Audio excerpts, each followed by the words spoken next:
Bonjour chez vous. Aujourd'hui, nous vous encourageons à passer à l'action pour voir la gloire de Dieu. Allez-y, foncez. Le Seigneur veut vous utiliser. Il veut se servir de vous pour sa gloire. Alléluia. Amen. Ça va bien? Amen. Amen. Bonjour. Comment ça va? Ça va toi? Vendredi? Vendredi, on a une belle semaine avec un super invité. On l'a traversé. Amen. Une autre semaine. Non, c'est juste les semaines en général. On traverse, on fonce. On fonce, mais on est bénis. On a des super thèmes, on a des bons invités en ce moment. Ouais. J'espère qu'à la maison, vous êtes bénis, vous êtes édifiés, encouragés. C'est notre prière en tout cas, chaque semaine vraiment, que vous puissiez vivre des choses particulières en regardant les émissions, que ça porte du fruit. Sinon, ça n'a aucun sens et autant qu'on rentre chez nous. Eh oui. Et aujourd'hui, on veut que ça porte du fruit. On veut que ça porte du fruit. On veut vous encourager à passer à l'action. Aurélie, elle est découragée par ce que je dis. Est-ce que c'est l'intro la plus décourageante, Aurélie? Non! C'est vrai, si ça porte pas de fruits, Aurélie. Moi, je suis d'accord avec Evelyne. Merci, mon frère. Heureusement que ça porte du fruit. Voilà. Oui. Voilà, donc on est tous d'accord sur ce plateau et vous êtes d'accord à la maison, j'en suis sûre. Et aujourd'hui, on a un C'est mon histoire. Ouais. On a Pierre-Marc, vous le savez, on a déjà découvert son témoignage il n'y a pas longtemps. C'est un évangéliste et il va nous raconter aujourd'hui comment Dieu s'est servi de lui lors de campagnes. Il a vu des paralytiques marcher, des aveugles voir et vraiment comment le Seigneur, au travers de lui, a opéré. C'est un C'est mon histoire très édifiant qui va vous encourager à vous-même passer à l'action. Et en tout cas, c'est ce qu'on désire. Frank, on va t'écouter tout de suite. Ah oui, c'est vrai. Ben oui, t'es prêt? Je suis prêt. Il va passer à l'action, là. Dans la pensée du jour.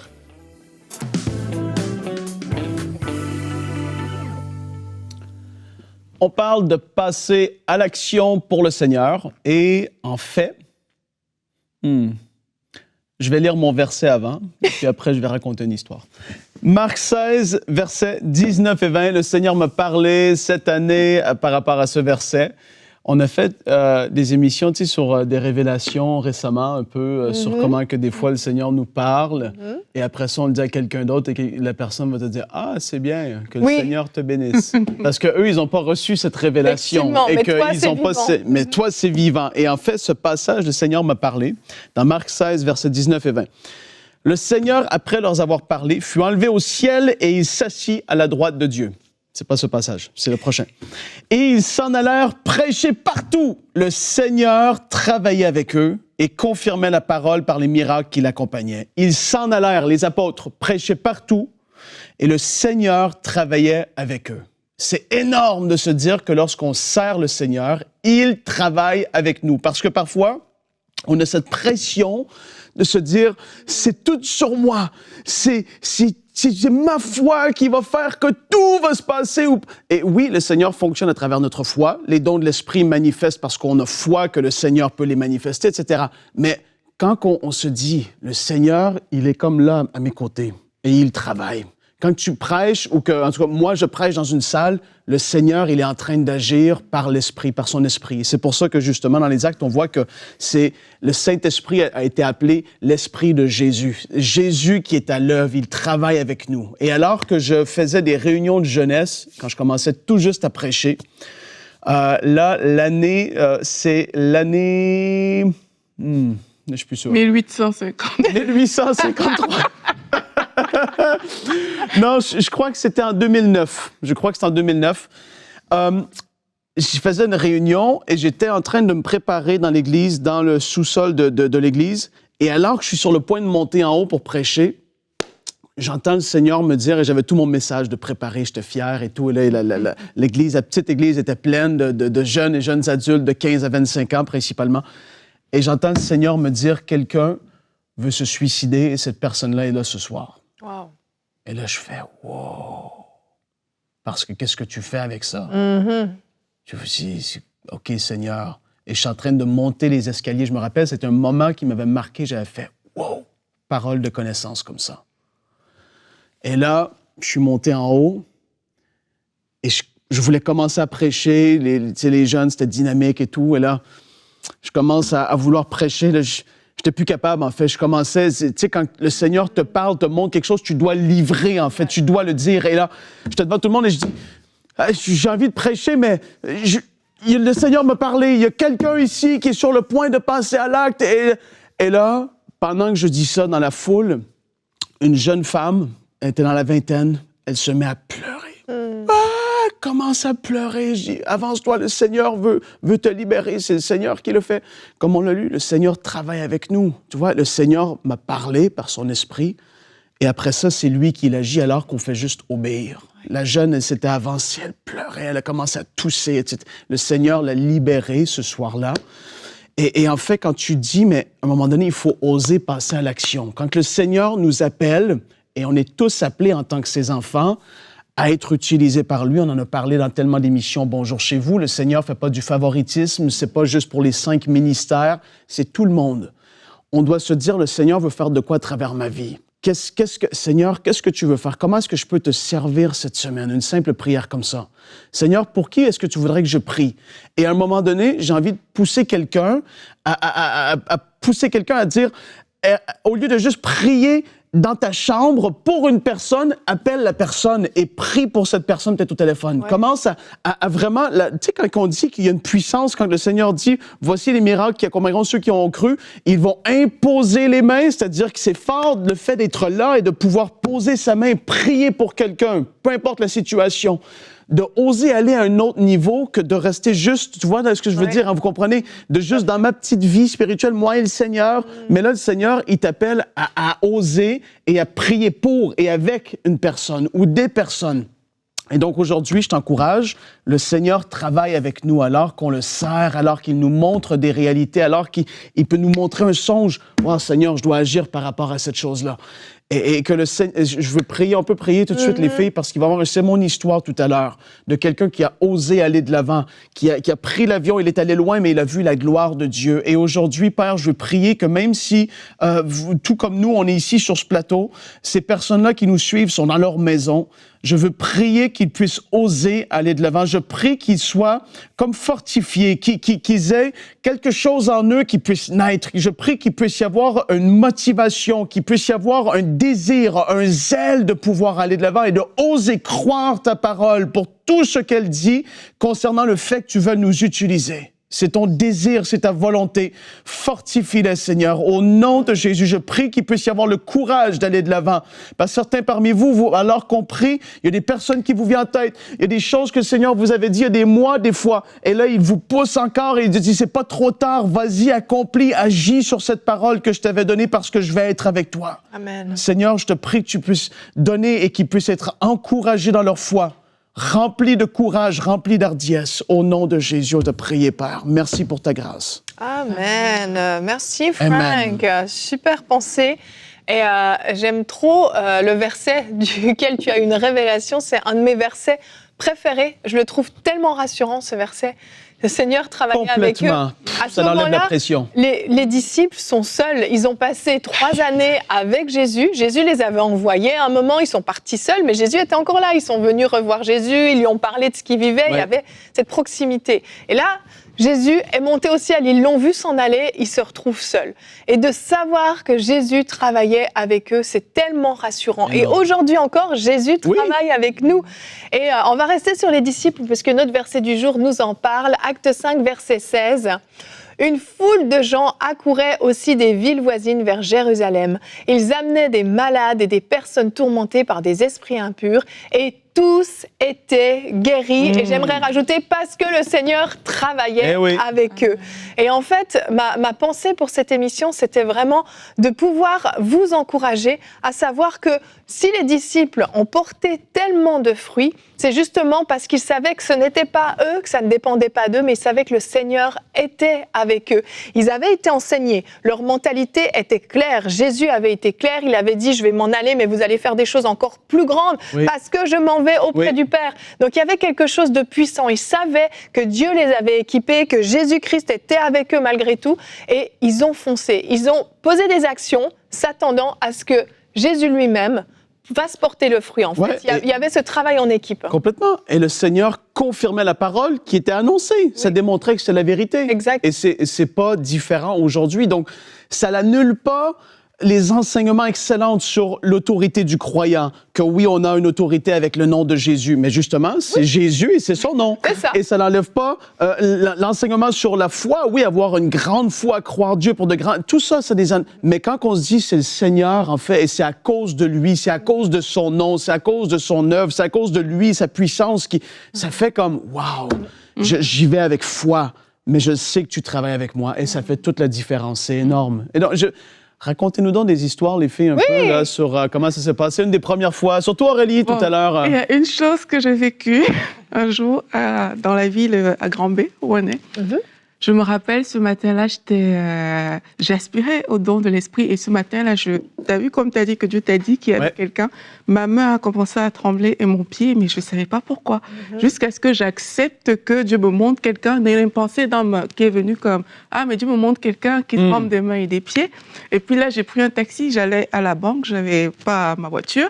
Arrivé à la banque, dans le taxi, je demande au chauffeur, est-ce que vous tremblez des mains et des pieds? Il me dit, mais non. Mais t'as osé. OK, il n'y a pas de problème. Arrivé à la banque, les guichets étaient occupés, donc je m'étais là, j'étais la première dans la file. Puis il y avait plusieurs personnes qui se sont formées derrière. Et puis là, je me retourne un instant, là, à côté de moi, derrière, et un monsieur qui se tient, il tremble des mains, il tremble des pieds, il tremble de partout. Et là, je suis comme, c'est lui que Dieu m'a montré. Et je vais l'attendre dehors. Je suis sortie par une porte, lui, il est sorti par une autre.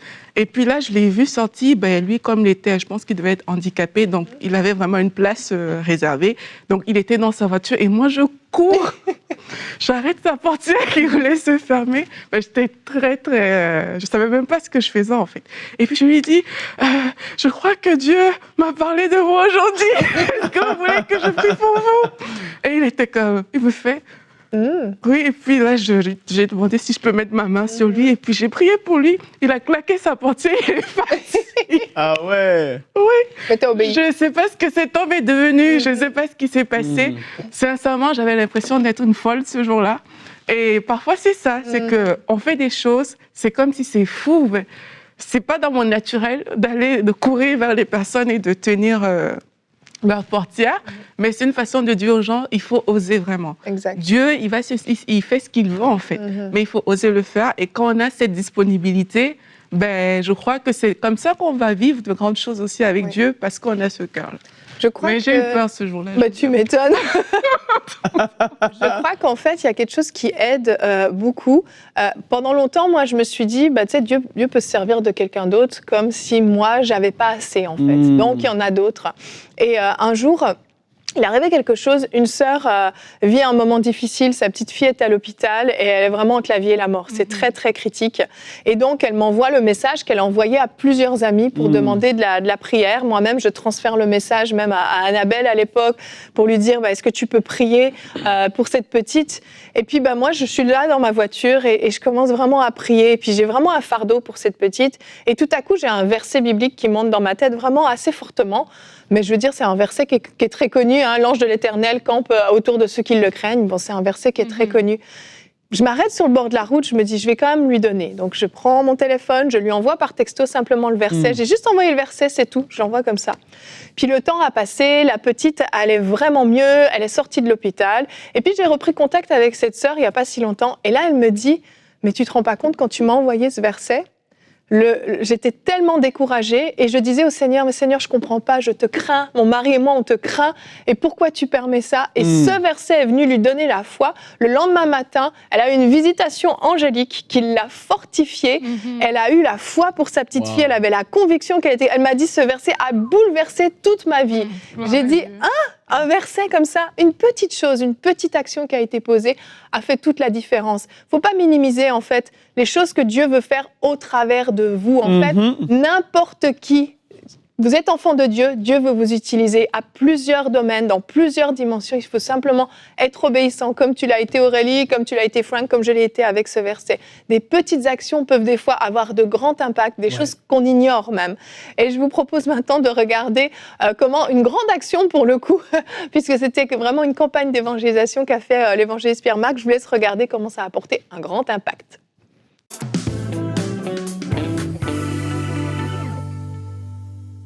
Et on se retrouve pour notre rubrique C'est mon histoire et on a avec nous Pierre-Marc. Bonjour Pierre-Marc. Bonjour Nadine, ça va bien? Oui. On parle en même temps. Comme tu as vu aujourd'hui, j'ai pu mettre mon bel habit d'évangéliste missionnaire. Oui, vraiment, tu es dans le thème. Un habit que tu as reçu au Bénin, j'imagine? Au Bénin. Figure-toi donc, ils ont perdu ma valise quand je suis arrivé. Ouais. Au Bénin. Donc, l'équipe de pasteurs ont dû amener un tailleur et ils m'ont fait une dizaine d'habits traditionnels. Sur mesure. Que j'ai gardés. Ah, ben, c'est un mal pour un bien. Un mal pour un bien parce que tu as gardé des beaux vêtements. Oui. Aujourd'hui, on va parler de ton ministère, de ce que tu fais pour le Seigneur sur le terrain. Oui. On a découvert précédemment l'histoire de ta conversion, oui. de ta naissance qui a été proclamée par ta maman, qui t'avait consacré dès le sein maternel. Et alors que tu es venu au Seigneur, il y avait vraiment ce désir que tu avais dans ton cœur alors que le Seigneur t'a visité à 19 ans, de le servir. Exactement. Puis rapidement, dans ma quête de chercher Dieu et cette soif-là pour le surnaturel, de voir les âmes sauvées, de voir les miracles aussi, je suis tombé après, je lisais plusieurs livres, cette soif-là que j'avais du Seigneur, mais je suis tombé sur un ministère, un homme qui m'a grandement impacté, qui était le Dr. T.L. Osborne, qui est devenu un peu comme un mentor, si je pourrais dire, au travers de ses livres, bien que, aujourd'hui, il est décédé. Et puis, c'est vraiment en faisant la lecture de ses livres que Dieu a comme téléchargé dans mon cœur ce rêve-là pour les nations, pour la francophonie, mais pour les autres nations, beaucoup plus même que pour le Québec. Dans chacun de ses livres du Dr. T.L. Osborne, il y a toujours une section où on voit les masses, les foules, et puis tous les miracles, les témoignages, les aveugles qui voient, les gens, les paralytiques qui marchent, les sourds qui entendent. Et quand j'ai lu ces livres-là, vraiment, c'est comme si ce rêve-là, cette vision-là pour les nations, cet appel-là qui était là, mais qui a vraiment comme pris naissance dans mon cœur. Puis à ce moment-là, c'était aussi difficile d'y croire parce que c'est comme trop grand, trop beau pour être vrai. De dire, ouais, mais un Québécois qui est une petite famille, une famille normale, qui est-ce que je connais dans la francophonie, qui voyage dans les nations, qui annonce l'Évangile, qui prêche Jésus à les foules, qui voit des miracles. Je connaissais personne. Et même dans mon église locale, je veux dire, même mon pasteur ne pouvait pas me mentorer dans cette direction-là. Donc, j'ai fait la connaissance et ça, c'est vraiment une connexion divine, une rencontre surnaturelle. Dieu a tracé le chemin. Mais alors que mon pasteur était dans une conférence au Missouri. J'ai fait la rencontre d'un homme qui est devenu mon ami aujourd'hui, qui s'appelle Michael Lusk, qui habite aux États-Unis, au Texas. Et Michael est un fait particulier. Il était un ami intime, très, très proche du Dr. T.L. Osborne. Wow. Donc quand mon pasteur est revenu au Québec, il dit, Pierre-Marc, il dit... toi qui aimes T.L. Osborne, tu lis ses livres, tu es passionné, tu es inspiré par lui. Tu sais quoi, j'ai rencontré un ami très proche et aussi qui fait le même ministère, qui a accompagné T.L. dans le Dr. Osborne dans ses croisades. Et puis, du coup, il nous a connectés ensemble. On est devenus amis. J'ai fait un voyage avec lui aux États-Unis, comme une école de formation pendant un mois et tout ça. Puis, mais on est devenus vraiment amis. J'ai pu, au travers lui aussi, rencontrer la fille de T.L., du Dr. Osborne, qui est l'Adonna, qui a pris en charge les ministères. Donc, Dieu c'est toute chose. Il place les pions, l'échiquier. Des fois, on peut avoir... on limite Dieu, hein? Dieu dépose un rêve dans notre cœur, mais Dieu a tellement des grands rêves pour nous, mais c'est nous qui on rêve pas assez grand, hein? Et donc là, tu veux servir Dieu. Je veux servir Dieu. Tu es à fond pour lui. Ouais. Tu lis les livres de T.L. Osborne, tu es marqué, tu sens que oui, c'est ça la direction que Dieu veut pour toi, les nations, mais comment y arriver, tu sais pas. Je n'ai pas envie de dire un concours de circonstances, mais en tout cas, Dieu orchestre à ce que ton pasteur puisse rencontrer un ami de T.L. Osborne. Donc, il y a déjà cette première connexion. Mais tu me racontais que, quand même, tu as pris aussi les choses en main parce que tu as fait un voyage en Haïti par toi-même. En Haïti, c'était en 2014. Oui. Là, j'ai 37 ans aujourd'hui et j'étais jeune, j'avais 25 ans. Et toujours avec ce rêve-là, un peu avec aussi de la naïveté. Mais Dieu était derrière moi. En Jésus, il dit, c'est moi qui vous envoie, je vous délaisserai pas, je suis avec vous. Je savais que Dieu était avec moi. J'avais ce désir-là de faire une première croisade. J'avais amassé toutes mes économies. J'économisais de l'argent pour faire cet événement. C'était à Font-Parisien, en Haïti, une petite ville qui est à la frontière de la République dominicaine. Et puis voilà, je pars là-bas avec mon pack-sac et puis on fait cette croisade-là. 3000 personnes qui sont venues soir après soir et plusieurs miracles ont eu place. Je me souviens d'une histoire, une femme qui avait une perte de sang. Comme dans la Bible. Comme dans la Bible. Comme dans la Bible. Elle avait souffert, elle est très, très, très, très maigre, très, très faible, parce qu'elle perdait du sang tous les jours. Oh là là. Et puis, durant la prédication, moi, je la connaissais pas, mais Jésus était là, et Jésus a confirmé sa parole, elle était complètement guérie. Plusieurs personnes ont donné leur vie à Jésus à cause du témoignage de cette femme-là, parce qu'elle avait été guérie le premier soir, c'était 4 soirs de prédication. Mais le premier, c'était tellement beau pour être vrai pour elle que le premier soir, elle se dit, je vais attendre le deuxième, le troisième, le quatrième. Le quatrième, elle a témoigné. D'accord. Et donc là, tu reviens de ce premier voyage. Ouais. Tu vas faire plusieurs voyages au courant de ces dernières années, mais particulièrement... Pas tout de suite. Ça a été, après ça, c'est fait étonnamment, ça a été comme le désert. OK. Où ce que vraiment Dieu m'a travaillé, où ce que j'étais comme un peu dans la grotte, dans la caverne. D'accord. Caché, où ce que Dieu, ça a été un temps de formation. C'est comme si Dieu a voulu me donner un avant-goût de ce que j'allais vivre plus tard, mais c'est vraiment dans la dernière année, dans les 2 dernières années, que Dieu a vraiment ouvert les portes, puis a dit, là vraiment, c'est le temps, j'ouvre les portes, les connexions, et puis ça y est, là, je suis dedans maintenant. D'accord, c'est ça. Donc là, il y a 3 ans, tu as été ordonné, c'est ça? Oui, exactement. Et là, il y a un voyage que tu as fait au Bénin, quand même, que j'aimerais qu'on puisse en parler, parce qu'il y a des miracles qui se sont passés là. Au Bénin, c'est ça dont on veut parler. On a fait une grande croisade au Bénin, dans la ville de Djakotomé. C'est 70 pasteurs qui sont réunis pour nous recevoir. Et c'est avec les ministères Vanguard de mon ami Michael Lusk. Ouais, donc Michael. Voilà, moi j'étais comme collaborateur, donc comme partenaire associé, évangéliste associé. Et puis on a fait un séminaire où on a équipé les pasteurs, tous les gens de ministère et les disciples sur l'identité en Christ, sur l'évangélisation, sur l'œuvre de la croix, la rédemption. Et puis, il y avait la croisade pendant 4 soirs où ce que la foule venait. Donc, on peut montrer les photos. Oui. Peut-être la première photo, on voit la foule ici. Donc, on a dénombré de 7 à 8 000 personnes qui se sont rassemblées pendant 4 soirs pour venir entendre la bonne nouvelle de Jésus. Et chaque soir, c'était incroyable parce que Jésus était présent parmi la foule. Et puis, quand tu as une foule comme ça, tu ne peux pas prier pour tout le monde parce que tu peux même créer une émeute, hein, tu sais. Oui. Alors voilà, Jésus était présent, il confirmait sa parole par des miracles. Il y a eu 7 aveugles qui ont recouvert la vue durant cette croisade-là. Et même les pasteurs, bien qu'on était en Afrique, c'était la première fois qu'ils voyaient de telles choses. Parce que tu me disais que c'est aussi un choix pour vous de ne pas être à Cotonou, de ne pas être dans la grande capitale, dans la grande ville, mais d'aller plus loin, en fait. Oui, parce qu'à Cotonou, dans les grands centres, quand tu es en Afrique, dans les capitales, dans les grands centres, la plupart des gens sont convertis.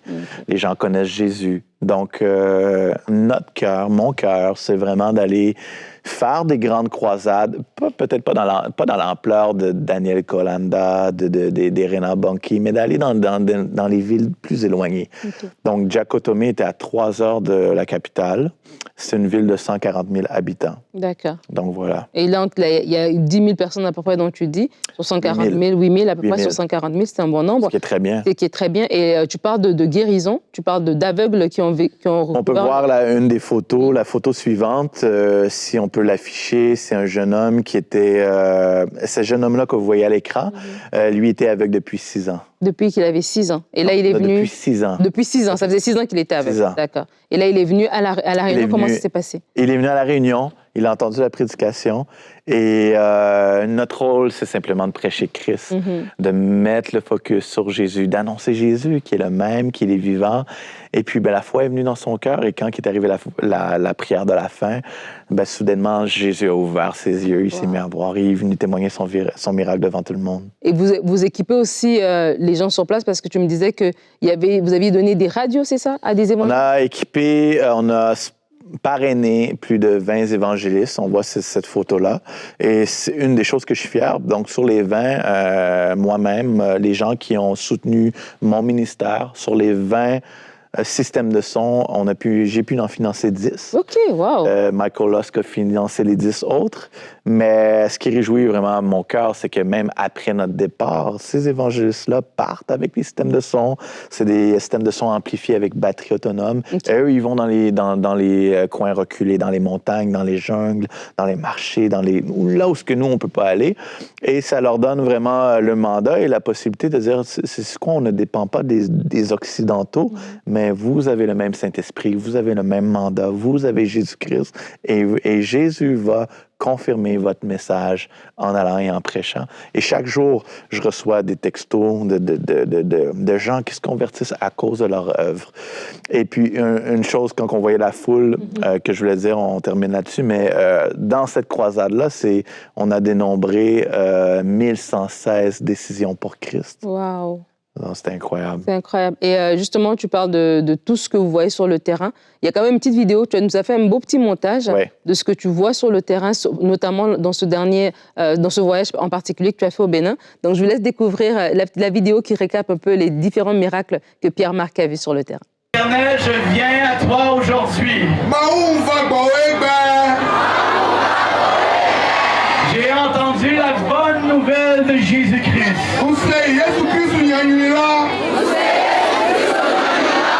Je crois que Jésus est venu sur terre il y a 2000 ans. Montrez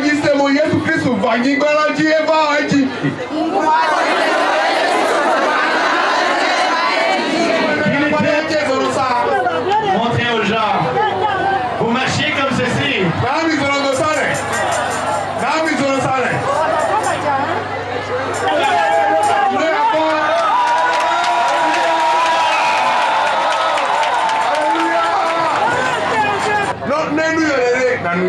Regarde en avant. Alléluia. Alléluia. Amen. Gloire à Jésus. Gloire à Jésus. Jésus a ouvert tes oreilles. Combien de doigts vous voyez?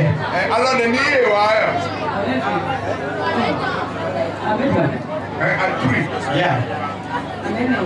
4. 5. Qui a fait ça pour vous? Jésus. Alléluia. Gloire à Dieu, Pierre-Marc. Gloire à Dieu pour ce que tu fais. Un Québécois qui se lève, dire je veux servir Dieu. Dieu m'appelle pour les nations. Je ne reste pas où je suis. Je veux aller annoncer la bonne nouvelle de l'Évangile. Et le Seigneur atteste par des signes, des miracles et des prodiges sur le terrain, voilà, des aveugles qui recouvrent la vue, des personnes qui sont guéries et surtout des personnes qui sont sauvées. C'est tellement extraordinaire. Merci d'avoir pris le temps de venir raconter ton témoignage. Ça fait vraiment plaisir, c'est vraiment une grâce. Encore aujourd'hui même, je me pince de pouvoir vivre ces choses-là. C'est un privilège immense. Puis si aujourd'hui, cette émission-là peut juste donner espoir à quelqu'un de dire, sais-tu quoi? Même si tu es en France ou peu importe, ou au Québec, de dire si Dieu peut le faire avec lui, et tu as ce rêve-là, Dieu peut le faire avec toi. Amen. Amen. Merci beaucoup. Merci. Excellent. Wow. Très, très encourageant, vraiment. C'est des beaux témoignages. Et bien, vous voyez, quand on se lève, on passe à l'action. Eh bien, le Seigneur est avec nous et le Seigneur, oui, il travaille avec nous. Yes. Alors, merci à tous d'avoir été avec nous. Je vous souhaite un très bon week-end et soyez attentifs à ce que le Seigneur va vouloir faire avec vos vies ce week-end, ces prochains jours, ces prochains mois et ces prochaines années. Allez, bon week-end. À lundi. Bonjour chez vous.